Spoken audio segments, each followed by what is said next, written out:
Once upon a time, in a small town that prided itself on its tranquility, there lived a therapist named Dr. Emily.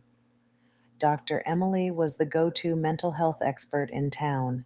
She had a successful practice, a calendar filled with appointments, and a bookshelf overflowing with self-help books.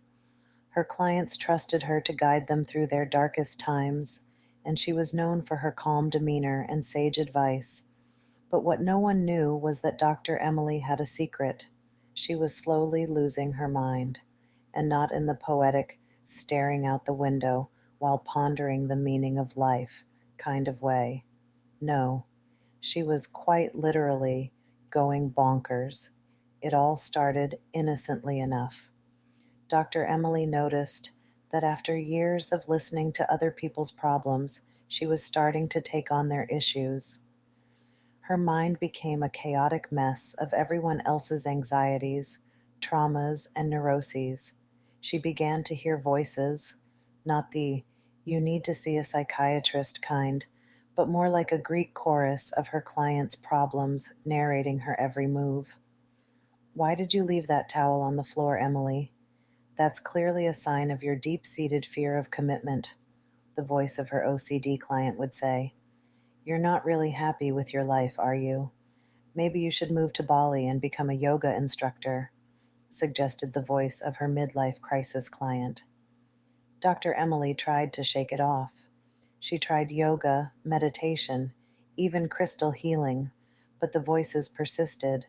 It wasn't long before she realized she needed help. But how could the town's beloved therapist admit she needed therapy? She began to spiral. She'd sit in her sessions, nodding sympathetically while internally panicking. "What if my client finds out I'm more messed up than they are?" she'd think while scribbling nonsense into her notebook. Eventually, her facade started to crack. She'd give advice like, "Maybe you just need to drink more wine," or "Have you tried just not thinking about it?" Her clients began to worry. One day, after an especially chaotic session where Dr. Emily found herself offering relationship advice while crying into a tissue over her own failed marriage, she realized she had hit rock bottom. It was time to do the unthinkable. She needed therapy. So Dr. Emily did what any sane person would do. She booked an appointment with a therapist in the next town over, hoping to keep her breakdown under wraps. During her first session, she sat down, looked her new therapist in the eye, and said, "I think I'm losing it." Her therapist, a seasoned professional with years of experience, just smiled and replied, "Welcome to the club." Dr. Emily's story is a reminder that mental health professionals are human too, and even they can get overwhelmed by the weight of the world, or in this case, the weight of everyone else's problems.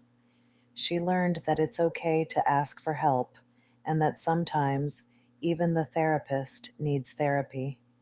In the end, Dr. Emily found balance, not by fixing everyone else, but by taking care of herself first. And as she resumed her practice, she realized she was a better therapist for it, because now she understood that everyone, no matter how put together they seem, has their moments of losing it,